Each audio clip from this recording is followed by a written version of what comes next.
In this lesson, we'll be talking about function inverses, and we will be determining the inverse of functions from a table, a graph, and an equation.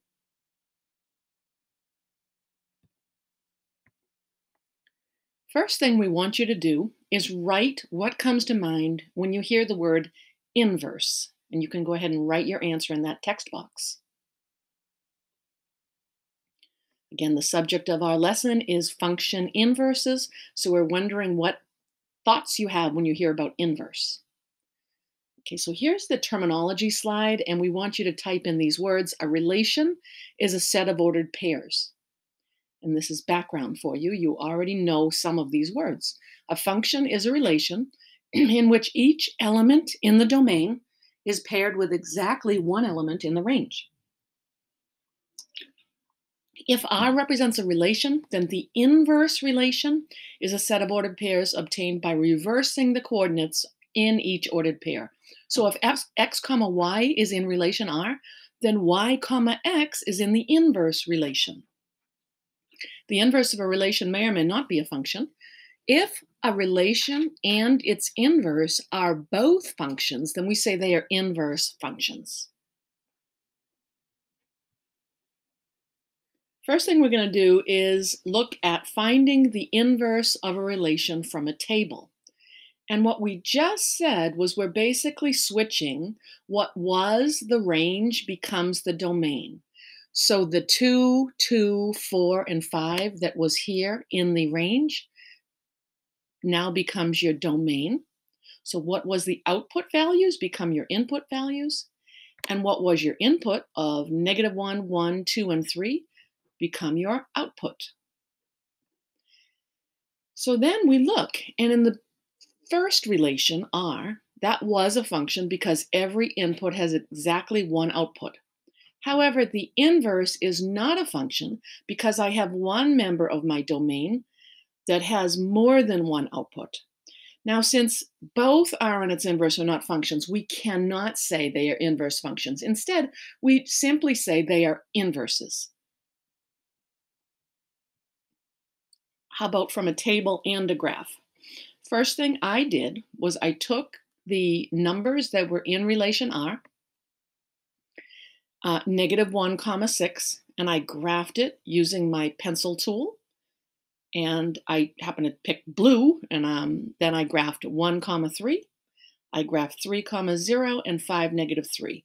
And I noticed that these points appear to be part of a decreasing linear function, right? Looks like it has the same rate of change, down 3 to the right 2, down 3 to the right 2, down 3 to the right 2. So I know that relation R is definitely a linear function.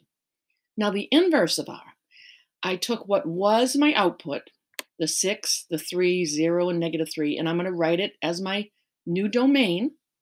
What was my domain, or my input values, are now my output values. And what I want to do next is graph these points and see how the inverse points relate to the original.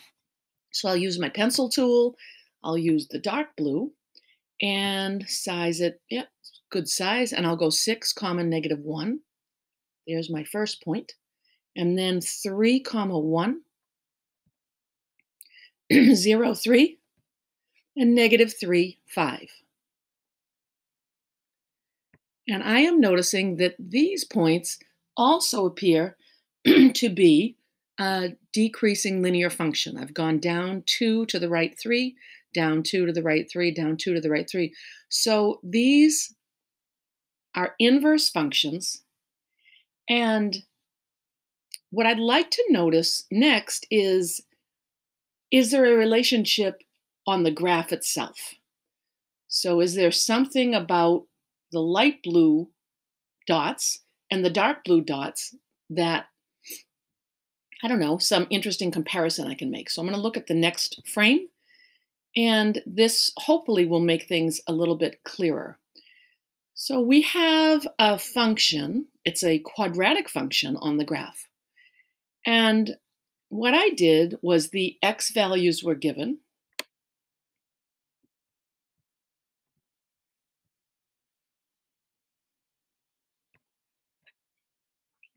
So -3, 9, I put 9 there.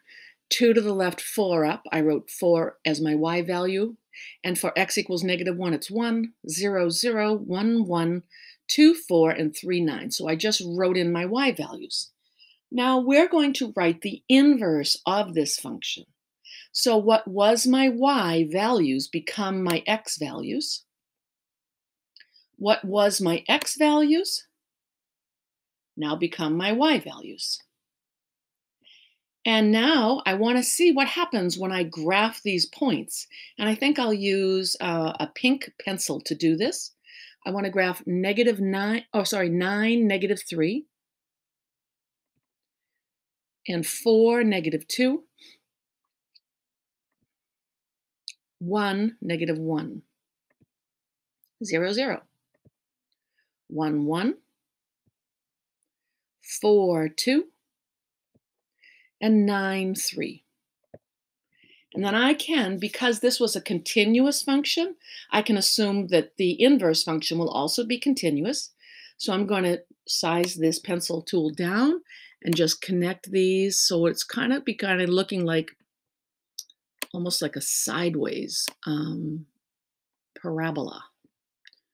Now, one thing that's important to notice, immediately I spot that while these functions look like they are related in some way, right? They almost look congruent in size, if you will. I can definitely see that the inverse is not a function, right? Because it does not pass the vertical line test. Remember the vertical line test that says if you draw a vertical line through any place on your function, if the line passes through more than one point, then it doesn't meet the definition of a function. So my inverse is not a function. However, they definitely have a common look about them. And it looks like they're almost reflecting across some slanted line, right? So that's something we want to pay attention to. Let's go to the next frame. And it says to summarize what you've learned so far about finding the inverse of a function from a table or a graph. And you're going to type your answer in right into that text box. Really important that we stop and we pause and we summarize what we're learning.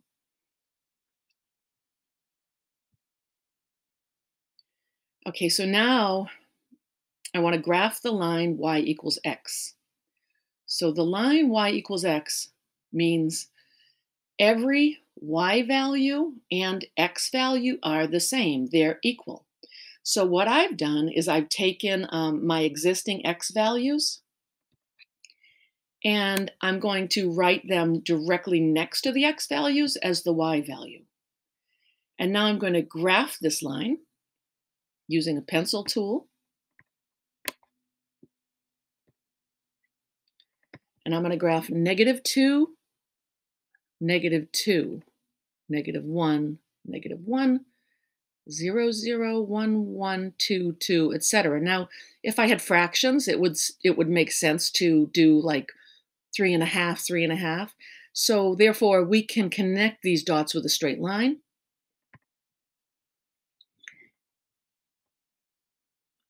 And in fact, this line would pass through this diagonal area here of the graph, right? So this would be a line that extends forever in both directions. So this line, y equals x, turns out in algebra becomes a really important linear function for us to be familiar with. Now, if we went back to a couple of frames ago, this is the line over which inverse functions are going to be reflected. And so that's kind of an important idea. What we'll do is we'll go forward and see what happens here. So we are, all right, I'm actually going to stop the video here. The second video in this series has to do with finding the inverse of a function from an equation.